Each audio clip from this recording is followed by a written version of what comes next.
Would you rather be Kelly Slater, the greatest surfer of all time, Rich, or Jack Johnson? I would love for you to introduce me as a singer-songwriter just once. Here's Rich Eisen, singer-songwriter in the coffee house. Thank you. I've got all my great cover songs. It's one of those things where an acoustic guitar player or acoustic artist is a singer-songwriter in the same way that left-handed pitchers are crafty. You never hear a right-handed junk baller is never crafty. Greg Maddux was crafty, but was not labeled crafty. Correct. Yeah. Right? Yeah. R.A. Dickey, he could be crafty. Well, he's a knuckleballer. I don't think. But right there, you can't be a crafty knuckleballer. Can't you? No, you can't. Well, if you throw left-handed, you can. Yes, then. That's what I think. But, yeah. All right. Well, thanks for coming on. I'm going to go right back to my tunes with my acoustic guitar here. You didn't answer the question, by the way. Singer, songwriter, or surfer? Can a Jew surf? Can we surf? Are we allowed to surf? Is that a rhetorical question? I don't. How am I speaking? I turn to you. You have the answer to everything. Hold on. Let me consult the back row. Yes, Fritzy. Our mothers would be too afraid we get hurt or eaten by a shark. We could break a neck. We could break our necks. How tough was it though with your mom? No matter what you did. Now we always talk about the Jewish mother. Yes. Now, did you you can't go out with that? You got to put a hat on. You got a scarf. Yeah. Right.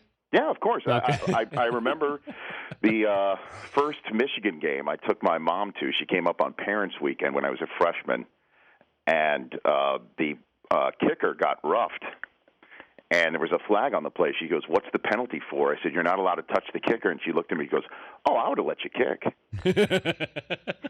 That's what Evelyn Eisen said in the big house. You're going to get hurt. To the big house. Yeah. Yeah. A big game coming up tonight there for the NFL Network. It is, Dan. More of a must-win here. Rams or the Niners? Oh, gosh. That would be they both need it. I know that sounds like a cop-out, but the Rams are trying to build something here. I know. And they need to start winning some games and showing that they have the right people here and that they've made the right decisions. I think they have. But the more that Sam Bradford struggles, the more people will be wondering if they shouldn't have used the pick on RG3 instead of trading it away, despite RG3's early season struggles. But is he, Sam Bradford's in that area, and we see this with every quarterback. You get to your fourth or fifth year, then we want to know if you're going to make the next step. And then when you don't, I think this is a make-or-break year for Sam Bradford, as it has been for, like, Josh Freeman in Tampa. There are certain quarterbacks where you say, are you going to be something different than what we've seen so far? Yeah, and he's got the weapons now to attempt this endeavor, which the Rams are trying to make the playoffs this year. I don't know if you quizzed the Rams in a private moment. I think they could win the division, but certainly a wild card isn't a possibility for them. And they've got to win this game. They have to win division games at home. Certainly home games that the road team is coming on a short week, coming off of back-to-back losses for the first time in their coach's tenure, with their best pass rusher gone on a leave of absence, with a run defense that is as porous as it's been in years. So they should win this game, and the 49ers need to get back on the proper footing. And Colin Kaepernick's got to find the open man and hit him. And I think tonight you're going to see him run the ball more. I just feel it. They have to get back to this running game, whether it's from Kaepernick or it's Frank Gore. Certainly since you saw them, I think DeMarco Murray is still running from last week. And that's what I would expect out of the Niners tonight. They both need it. They really both totally need it. And neither one can get it because these two teams like to tie each other, as we know. So we're packing a late dinner tonight. We could have 5 quarters because that's what they played each and every time they faced each other last year. He's Rich Eisen, NFL Network host, joining us from St. Louis. Rams, Niners tonight on the NFL Network. The last couple of years we've gotten the memo of sorts, and that is football in London. We have the game this weekend, and all of a sudden we're starting to talk about, once again, a team in London and or a Super Bowl in London. What do you make of this PR campaign by the NFL? Well, I mean, the NFL is doing what it should be doing, which is exporting the game into foreign markets. and every sport is doing it. I mean, obviously, the NBA is the one that has been most successful at it. But you don't have a team in Europe. Yeah, you have one in London or in Toronto, but it's not. You're not exporting. No, but I mean, teams. obviously, what you're talking about, the NBA. Yeah.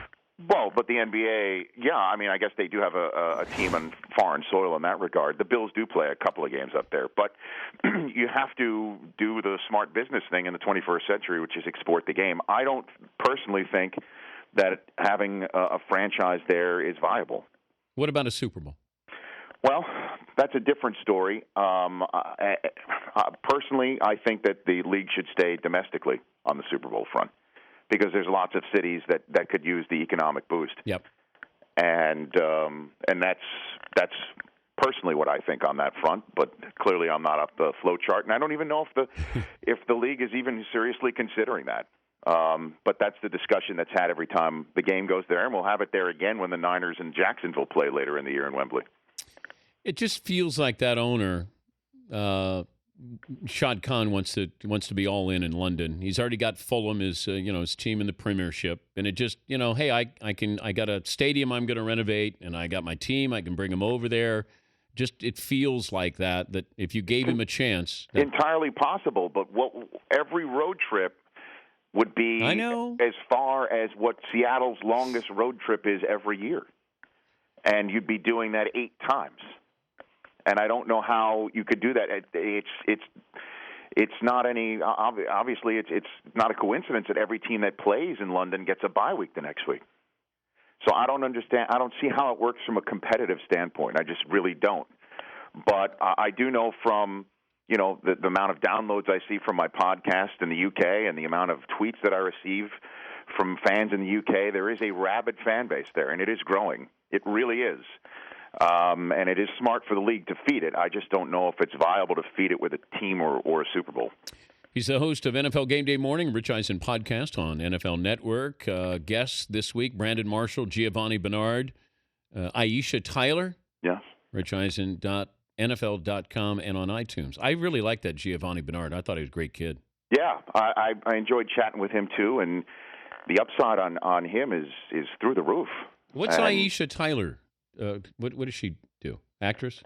She's a comedian. She hosts TV host.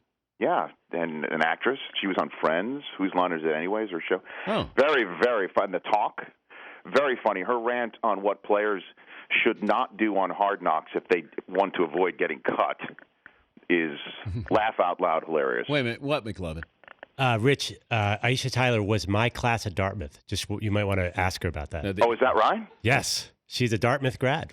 I'm very proud of her. Did you have a shot with her? I had 0.0 shot with her. So you're saying you had a chance? No, she's gorgeous as you'll in person. So did she know you? No, she did not. Dan, you should absolutely have her on your show. Okay, Fritzy. Fritz, I'll hook you up. I'll hook you up, Fritzy. Okay, I appreciate that. She was. I try to leave Dan Nation in a better place than I found it. Former Cougar of the Week, Aisha Tyler. Oh, she was? She was. Oh, okay. Dan, what else can I do for you? I think that's it, Rich. Oh, is that it? Is that it? Give me a shout. What kind of shout out do you have for the Dan Nation tonight? I don't know. Let's work on one. It is in a dome tonight, Dan. You don't need an umbrella. The game is in a dome tonight. How about an against the grain for McLovin? You got it. All right, because McLovin's not had a good year. Would that be a boost? Would that be the wind beneath your wings, McLovin? Yeah, I mean, if you said against the grain while you're talking to Aisha Tyler, that would be. She's McLovin, not on the show tonight. McLovin, if I can actually improve things, you got to work on your setups better on against the grain. I mean, wow. It takes 90 seconds for you to get to even the grain. Wow. Or is that going against the grain? Wow. Well, with your presentation.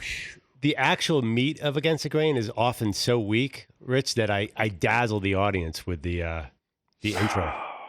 I don't know if dazzle is the right adjective. Listen, I just think it just right, Dan. Less is more. Yep. That's what you told me back in 1996. Yep. In between the hazing, in between the tough love. Less is more. I think I was meaner to you at Susie Colbert's going away party. that was what we would call the nadir. That was the absolute worst. Have we told the story on the air? Is this no? when Susie was there? Susie Colbert was saying farewell and to the worldwide leader. Yeah. And it was actually, I think it was like the first outside of the office party I was invited to. There I showed up, it was just mere weeks on the air, and I stood with Susie. I was just at her party, and I was actually very excited to be there. And I turned to my right, and there's the guest of honor. I think we were like on the door from the house leading to the patio. Yep. Correct? Yep. And I turned to her and just try to make some sort of small talk. And I asked, where are you from? And from about 15 feet away, deep into the patio, Dan Patrick says, "Oh, I'm from Ohio." And then typical going, "Oh, you weren't talking to me. Oh, go back to what you're doing." Yeah, sorry about that. No, you're not. Do you think you would have married her if I let you have a conversation No, there? It would have come changed on. your I entire. have my own Susie, as you know. I know. Were you dating? Beautiful children. I'm a happy man. Wait, 10 were you years into our dating? Were you marriage. dating Susie at the time when you? No, Susie. My Susie had not yet arrived. Okay, so you were there, sort of hitting on Susie Colbert. No, I was asking where she's from, Dan. That's a start. That's an opener. But it's something just to make conversation. It was her party. I was mere weeks into my ESPN tenure. Rich, you had a tattoo that said Susie, and you were bound and determined to find somebody to fall in love That with. is not true. Yes, it was Susie Colbert. No. Or your wife, Susie. Neither. There's no. I'm inkless, Dan. You were not hitting on Susie Colbert that night. I was just asking where she was from. That's a very- non-denial denial. I'm just reporting the news here. I report, you decide, Dan. We'll wait for the shout out tonight. Against the grain, under the dome, the umbrella-less performance tonight. Yes. All right. Thank you, bud. All right, bud. Talk to you soon. The Dan Patrick Show, weekday mornings on Audience.